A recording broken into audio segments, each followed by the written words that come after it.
Manish Kashyap son of Bihar कहे जाने वाले मनीष कश्यप क्या एक बार फिर से पलटी मार चुके हैं? क्या उन्हें एक बार फिर से अब समझ में आ गया है कि उन्होंने बोलकर गलती की, विरोध करके गलती की है? और क्या मनीष कश्यप को बिहार विधानसभा चुनाव में बीजेपी चनपटिया से टिकट देने जा रही है?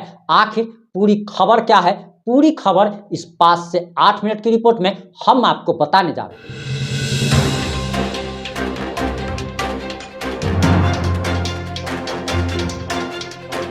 नमस्कार, मैं प्रिंस कुमार सिंह और आप देख रहे हैं पॉजिटिव इंडिया। इस वक्त की सबसे बड़ी खबर, मनीष कश्यप एक बार फिर से पलटी मार चुके हैं। और आपको बताते चले कि यह न्यूज़ नहीं है, बल्कि हम मनीष कश्यप को कुछ सुझाव देने के लिए आए हैं और आप लोगों का भी सुझाव आमंत्रित है। आप लोग भी अपनी प्रतिक्रिया जरूर दीजिएगा कि आप लोग इस मुद्दे पर अपनी क्या राय रखते हैं, क्या विचार रखते हैं। आप लोग कमेंट बॉक्स में जरूर बताइएगा। कहानी शुरू करते हैं शुरुआत से। आपको बताते चले कि मनीष कश्यप बेतिया से लोकसभा चुनाव लड़ने का ऐलान करते हैं और इस दौरान वह बीजेपी ही नहीं बल्कि तमाम पार्टियों पर आरोप लगाते हैं कि नेताओं ने, इन पार्टियों ने देश को बर्बाद कर दिया, बिहार को लेबर प्रोड्यूसर स्टेट बना दिया और बिहार में बेरोजगारी जो फैली, पूरे देश में आज बेरोजगारों की जो संख्या बढ़ रही है, इसके लिए सिर्फ और सिर्फ कांग्रेस जिम्मेदार नहीं है बल्कि बराबर की भागीदार बीजेपी भी है। और सभी पार्टियों को वो समान रूप से गाली देने का, यानी कि उसकी आलोचना करने का काम कर रहे थे। लेकिन अचानक सुबह सुबह खबर आती है कि मनीष कश्यप ने भारतीय जनता पार्टी को दिल्ली में ज्वाइन कर लिया है। अचानक इसके बाद हड़कंप मच जाता है। मनीष कश्यप के जो दोस्त रहते हैं वो भी विरोध करना शुरू कर देते हैं। मनीष कश्यप के 50% से ज़्यादा समर्थक उनके विरोध में उतर जाते हैं और मनीष कश्यप के वीडियो पे भी व्यूज कम आने लगते हैं। और इसके कुछ दिनों बाद मनीष कश्यप लगातार हर चैनल को इंटरव्यू देते हुए अपने समर्थकों से माफ़ी मांगने लगते हैं, अपने दोस्तों से हाथ जोड़कर माफ़ी मांगने लगते हैं।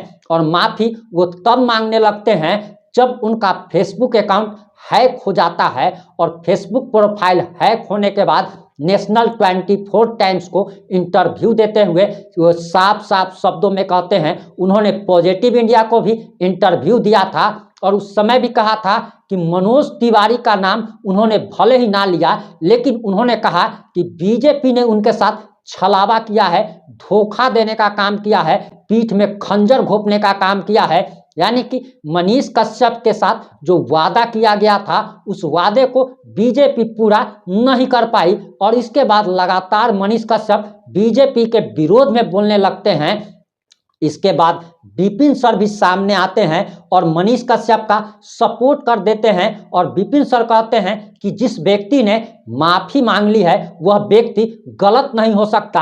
और मनीष कश्यप के वो समर्थक जो बीच में विरोध करने लगे थे वो एक बार फिर से मनीष कश्यप को सपोर्ट करने लगते हैं। लेकिन अचानक से मनीष कश्यप दिल्ली पहुंचते हैं और दिल्ली पहुंचकर लोकतंत्र के सबसे बड़े मंदिर कहे जाने वाले संसद भवन में पहुंचते हैं, जहां वह भारत सरकार के माननीय मंत्री अनुराग ठाकुर से, इसके साथ ही साथ झारखंड के सांसद निशिकांत दुबे और दिल्ली से सांसद मनोज तिवारी से उनकी मुलाकात होती है। मनोज तिवारी के साथ उनकी पैर छूते हुए एक तस्वीर वायरल होती है, गले लगते हुए एक तस्वीर वायरल होती है। और उसके बाद एक बार फिर से मनीष कश्यप का उनके समर्थक ही विरोध करने लगते हैं, उन्हें पलटू राम कहने लगते हैं और उनकी तुलना पप्पू यादव से की जाने लगती है। उसी पप्पू यादव की जो कि कभी तेजस्वी यादव को गाली दे देते हैं, कभी तेजस्वी यादव को बिहार का राजकुमार बता देते हैं, कभी तेजस्वी यादव के पैर पकड़ने लगते हैं। और पप्पू यादव के कैटेगरी में मनीष कश्यप को रखा जाने लगा, क्योंकि मनीष कश्यप एक चीज पर नहीं ठहर रहे हैं। आपको बताते चले कि मनीष कश्यप से 2 से 3 बार हमारी मुलाकात हुई है और मुलाकात जो हुई है वो कोई 2, 4, 5 मिनट नहीं बल्कि घंटों उनके साथ बातचीत हुई है। और उस बातचीत में हमने जाना कि मनीष कश्यप दिल के काफी सच्चे और अच्छे इंसान हैं। वो लोगों की मदद करना चाहते हैं, लेकिन ऐसा लगता है कि उन्हें जो सुझाव देते हैं उनके जो आप कह सकते हैं कि हर व्यक्ति का एक चाणक्य होता है, जैसे कि प्रधानमंत्री नरेंद्र मोदी के चाणक्य अमित शाह को कहा जाता है। ठीक उसी प्रकार से जो व्यक्ति भी इन्हें सुझाव देता है कहीं ना कहीं वो व्यक्ति गलत है जो कि इन्हें गलत सुझाव देता है। मनीष कश्यप जी से हमारा बस यही सुझाव है और यही हम उनको सजेस्ट करेंगे कि आपको धैर्य से काम लेना चाहिए था। अगर आपने बीजेपी अगर ज्वाइन कर लिया तो बीजेपी में जाकर आपको धैर्य से काम लेना चाहिए था।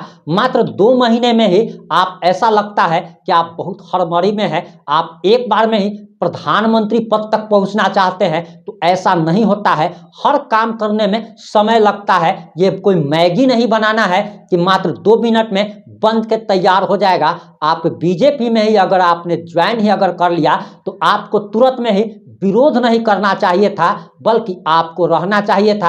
आपको बिहार विधानसभा चुनाव तक आपको पेशेंस रखना चाहिए था कि बीजेपी आपको जगह दे रही है, टिकट दे रही है अथवा नहीं दे रही है। आप सुबह में अगर किसी को गाली दीजिएगा, शाम में उसी के साथ आपकी तस्वीर अगर वायरल होगी तो फिर लोगों की नज़रों में आपकी वैल्यू खत्म हो चली जाएगी और आप एक बार में ही सब कुछ पाना चाहते हैं। आप सबसे पहले जो लोग आपको सुझाव देते हैं उस व्यक्ति को बदलिए, क्योंकि वे लोग आपको गलत सुझाव दे रहे हैं। पहला गलत सुझाव उन्होंने आपको ये दिया कि आप बीजेपी ज्वाइन कर लीजिए। चलिए मान लीजिए कि आपने गलती ही कर ली कि बीजेपी ज्वाइन कर लिया, कोई बात नहीं है, एक गलती हुआ। लेकिन दोबारा आपने क्या गलती की कि आप बीजेपी के खिलाफ बोलने लगे। चलिए ये भी ठीक है कि आप बीजेपी के खिलाफ बोलने लगे, लेकिन फिर आपने तीसरी बार क्या गलती कर दी कि आप जिस पर आप छुरा घोंपने का, धोखा देने का आप जिस पर आरोप लगा रहे थे, एक बार फिर से आप उसी के साथ मिल जाते हैं। तो ये तो वही बात हो गई कि आप जान रहे हैं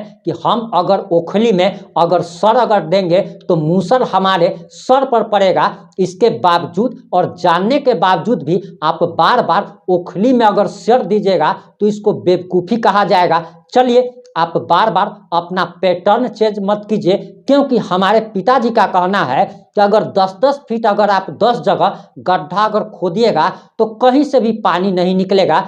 लेकिन पेशेंस रख के धैर्य के साथ अगर एक ही जगह पर 100 फीट का गड्ढा खोद दीजिएगा तो वहां से जरूर पानी निकलेगा। मान लीजिए 100 फीट में ना निकले, 150 फीट खोद दीजिए, लेकिन जगह जगह और बार बार पैटर्न चेंज करने से काफ़ी समस्या आती है। और जहां पर भी स्टेबिलिटी नहीं रहेगी वहां पर कभी भी सक्सेस आपको नहीं मिल सकता है। इस वीडियो को शेयर कर मनीष कश्यप जी तक जरूर पहुंचाइएगा। वैसे जब भी उनसे मिलेंगे तो ये सवाल जरूर करेंगे और ये सुझाव जरूर देंगे। आपको हमारा सुझाव कैसा लगा, आप लोग अपनी प्रतिक्रिया जरूर दीजिएगा।